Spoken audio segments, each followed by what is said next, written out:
Shalom Bapak Ibu yang terkasih, mari kita refleksi diri sejenak bersama Tuhan.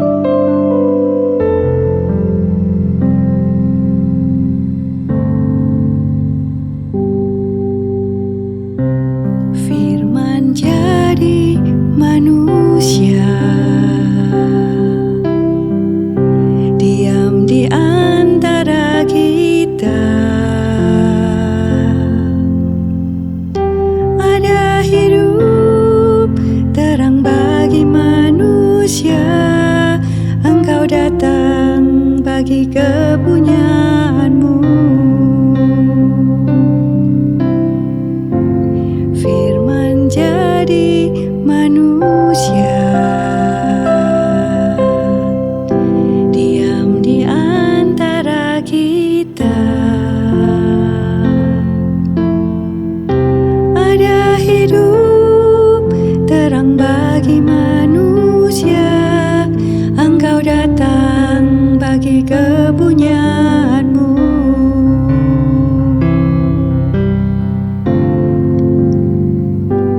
Yesus, Kaulah juru selamatku.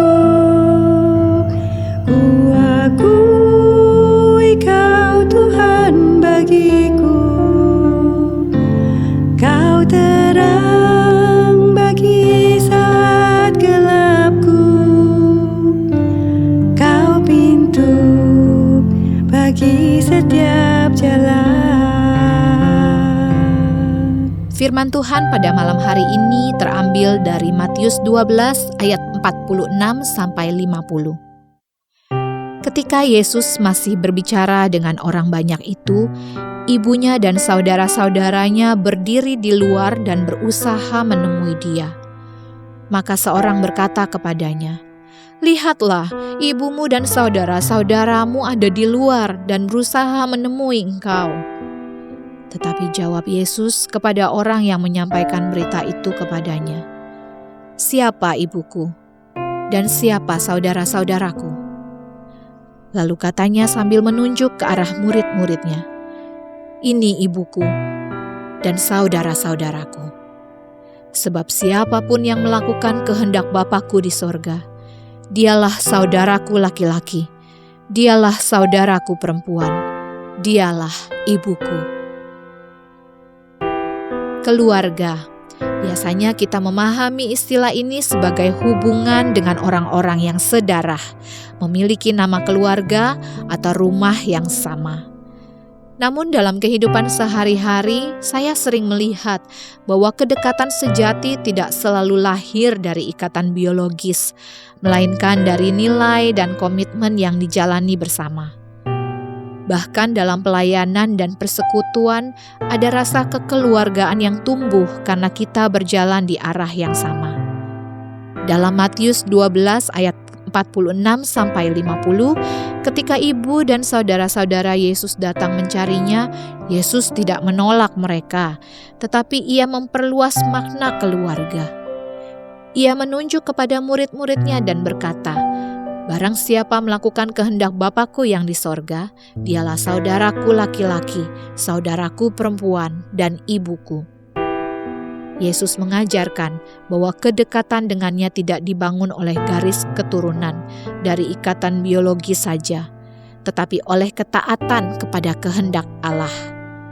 Bapak, Ibu, saudara-saudari, kiranya malam ini kita bersama belajar bahwa Tuhan mengundang kita bukan hanya menjadi pengikut, tetapi menjadi bagian dari keluarganya.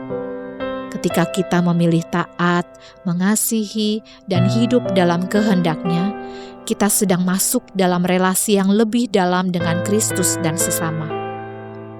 Saat kita menutup hari ini, mari bersama bersyukur karena kita tidak berjalan sendiri. Kita ada dalam keluarga Allah yang dibentuk dari ketaatan dan kasih. Dan di dalam itulah kita boleh beristirahat dengan damai. Tuhan Yesus, terima kasih untuk hari yang telah Engkau berikan. Malam ini saya bersyukur karena Engkau tidak hanya memanggilku untuk mengikutimu, tetapi juga mengundangku menjadi bagian dari keluargamu. Ajari aku untuk hidup dalam kehendak Bapa, bukan hanya dengan perkataan, tetapi juga dengan sikap hati dan tindakan setiap hari. Biarlah kasih-Mu membentuk relasiku dengan sesama, dan ketaatan membentuk kedekatanku denganmu. Tenangkan pikiranku malam ini ya Tuhan, pulihkan jiwaku dan berikan aku damai saat aku beristirahat. Aku menyerahkan hari esok ke dalam tangan-Mu dan tidur dalam keyakinan bahwa aku hidup di dalam keluarga Allah yang penuh kasih. Dalam nama Tuhan Yesus aku berdoa. Amin. Yesus, Kaulah juru selamatku. Ku akui Kau Tuhan bagiku. Kau terang bagi saat gelapku. Kau pintu bagi setiap jalan. Selamat malam, selamat beristirahat. Tuhan Yesus memberkati.